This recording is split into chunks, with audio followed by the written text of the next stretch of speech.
já que o nosso é tudo menos política, qual que é a sua opinião, então, já que a gente destacamos que talvez um dos problemas seja a politização do assunto, do agro, né? Só que em Brasília nós temos a bancada do agro, né? Sim. Nós temos uma bancada Ruralista, federal, né? ruralista lá. É. É importante ou você acha que é só lobby, cara? Você acha que ou muda alguma coisa? Cara, assim, eu talvez não seja nem a pessoa muito mais indicada para falar sobre isso, sabe? Só que eu parei de acreditar no governo e em político há muito tempo. Tem mais um Entendeu? quase um Assim, chato aqui.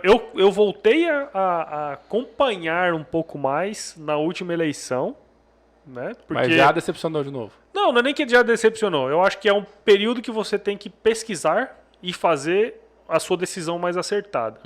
Mas passou, meu amigo. Eu tô focado na minha família, eu tô focado no meu trabalho, né? A minha pátria é a minha família, né, cara? Então, tudo alheio a isso, cara. Eu ficava procurando na internet notícia de isso, de aquilo. Cara, parei, velho. Eu tô focado 100% no meu trabalho, eu tô focado 100% no que eu tenho que proporcionar pra minha família e tá tudo certo, sabe?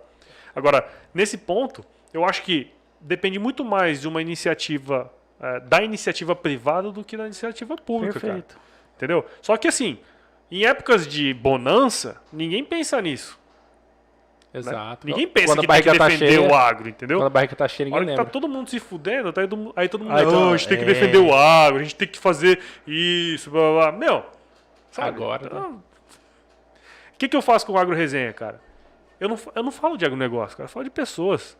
E vocês vão, cara, vocês não sabem o tanto de gente que não é do agro que escuta o Agro Resenha. Não, E sabe o que eu faço ali? Eu faço a conexão, cara.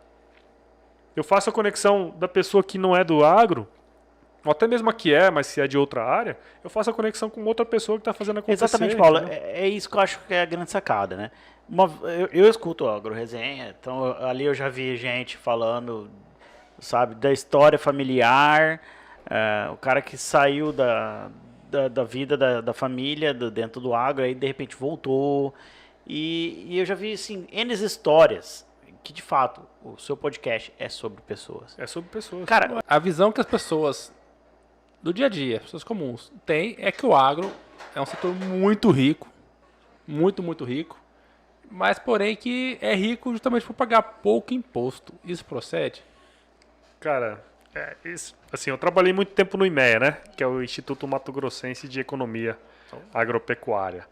E uma das coisas que sempre tirava nosso sono é quando o governo queria tirar a lei de incentivo para exportação, né? Que é a Lei Candir. A Lei Candir. Né? Todo ano tinha uma história de que queria abolir a Lei Candir. E o estudo que a gente fazia era sempre o mesmo, cara. Que isso era péssimo para o agronegócio e era péssimo para a economia do Estado.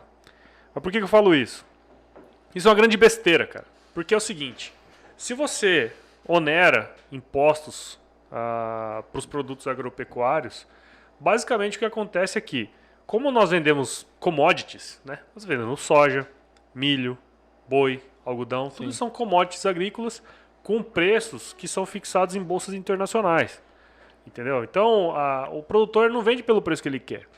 Ele vende pelo preço que está disponível. Então não é um malvadão, então. Ele segue a lei de mercado. É lei de mercado. E os mercados agropecuários são aqueles que seguem mais à risca as leis de mercado, né? De oferta e demanda. Entendeu? Diferente de outras commodities. Então não é o cara que bota o preço do boi, então, dele. Não bota preço nada. de forma alguma. Isso tudo são preços indexados. A diferença é que soja, milho e algodão, por exemplo, que é o carro-chefe da agricultura no estado, esses preços são definidos em bolsas estrangeiras, né? A bolsa de Nova York, no caso do algodão, bolsa de Chicago, no caso de soja e milho. Então o que acontece é uma conta muito simples. Tá tantos dólares o bushel lá em Chicago, você vai só tirando as contas. Você coloca o preço do real, tira o preço do transporte e tudo mais, e o que sobrar para o produtor é o que fica para ele, Imposto entendeu? estadual, imposto federal e... Tira tudo, entendeu? Então, se você desonera o produtor, onera, né, no caso, o produtor com um imposto a mais, o que acontece é que ele vai receber a mesma quantidade a menos. Sim. Se você tem no caso da Lei Candir, ele isenta o Isso produtor que eu ia falar, de pra pagar o explicar o que é Lei ICMS. Candir. Só que eu tenho uma pergunta bem burra, porque a minha especialidade foi perguntas burras aqui nesse podcast. Começou no É o podcast do Bitcoin, eu fazendo perguntas idiotas. Mas é o cara que mais leu aqui, de nós três, eu, Dom e Rafael, é o cara que lê tudo.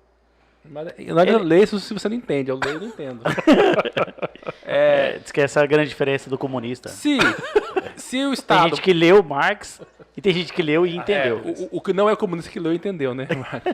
Mas se o Estado produz, por exemplo, Mato Grosso produz no ano tantos bilhões. Na verdade, o dinheiro não é dele. Não. Ele manda o governo federal, certo? O governo federal pega e transforma num bolo, fatia esse bolo e redistribui aos estados. Então, na prática, a União pega a produção do estado, redistribui e devolve uma parte para Mato Grosso, certo?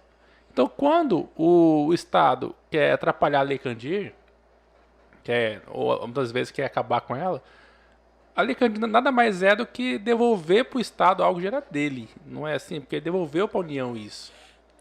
Não é mais ou menos assim, é confuso. Cara, eu entendo muito pouco sobre isso. O que eu sei é que, assim, você tira o ICMS daquela mercadoria, né? O Imposto de Circulação de Mercadorias. Né?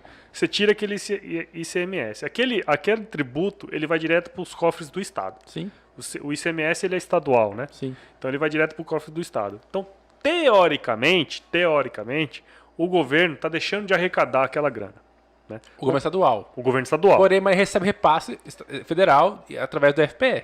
Isso, essa parte eu sou ignorante mesmo. Assim, Eu também sou. Então, nós somos dois ignorantes aqui, mas tá bom. mas assim, o que eu sei é isso. Mas isso é uma grande besteira. Porque, como eu falei, se o produtor recebe menos pelo produto dele, pensando que nós estamos falando de commodity aqui, que é o nosso principal negócio no estado, né? Se ele recebe, vamos supor, 12% a menos na receita dele, você concorda comigo que 12% a menos na receita... Às vezes é o lucro do cara, Às vezes é o lucro do cara. Ou o reinvestimento do cara. Ou reinvestimento. Cara, um funcionário a mais. Posso falar um negócio pra você? O cara não vai trator a crescer, mais, ou às vezes o cara diminui a área. Paulo, 12% na maioria de toda... O cara vai do lucro pro É prejuízo, o lucro, cara. Exatamente. Às vezes o cara vai do lucro pro prejuízo, entendeu? Isso então, mesmo. o que a gente sempre colocava era isso, ó, bicho. Se vocês fizerem com que o produtor pague esse tributo, cara, o que vai acontecer é uma quebração em massa de um monte de produtor. E não vai ser os grandes que vão quebrar, tá? Não vai ser os grandes. São os pequenos. São os pequenos e os médios. Não é o Elusmar. Não, de forma alguma. Não são esses grandes grupos que vão quebrar. Você pode ter certeza que não é. Né? São os pequenos e os médios produtores. E pode ter certeza, um médio produtor, um pequeno produtor em Mato Grosso planta 1.000 hectares. É um cara pequeno, cara. É um cara que trabalha com a família. Isso pra Minas Gerais é surreal, né? Explica para as pessoas que esse cara não sobra para ele uma fortuna todo ano. Não, Eles cara. acham que o cara tem uma fazenda grande, que tem tratores, não sobra dinheiro para ele. Todo mundo que trabalha com commodity, cara, a margem é sempre pequena. E é um risco danado. Agora todo mundo tá nadando no dinheiro porque, pô, os preços das commodities, mundial, né? E os preços das commodities estão no alto. Mas Motivos não é óbvios. sempre assim. Né? Tem ano que o cara perde dinheiro mesmo. Entendeu? Então, tem os ciclos da produção agropecuária que isso é muito, muito relevante para a rentabilidade do negócio. Então Mises falava que era assim, que quanto menos impostos tiver, mais impostos você gera. É isso que você está falando. Sim, assim. E aí é o seguinte, entra na macroeconomia, tem um estudo que a gente faz, que a gente mostra isso por A mais B, que é o seguinte, a gente tem os impostos não, né? Mas a rentabilidade direta em cima daquela produção. Tributo, Imposto, em casa, tudo isso aí, né? E são gastos diretos, né? Só que isso gera receitas indiretas, né?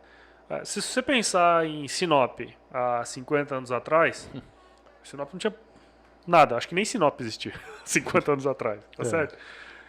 Se não tiver agricultura lá, não vai ter concessionária de venda de trator, não vai ter casa agropecuária para vender adubo, semente, sal mineral, o que for, né? Sim. Então, sempre quando tem uma produção agropecuária, ele puxa os empregos diretos, né? Que é o cara lá na fazenda. Só que ele puxa muito mais os empregos indiretos, que é isso que eu tô te falando. E esses empregos indiretos puxam empregos induzidos.